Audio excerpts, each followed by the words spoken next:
I love to spend time outside because most things that we do um, as members of society uh, requires us to use our mind and requires us to think and act.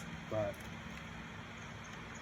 whenever I'm outside, I can just kind of like set that aside, which, especially alone too. Whenever I'm outside alone, not talking or anything, I can really just set my mind aside. And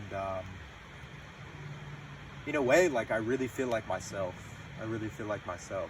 So it's kind of like indescribable. It's kind of indescribable in a very beautiful way.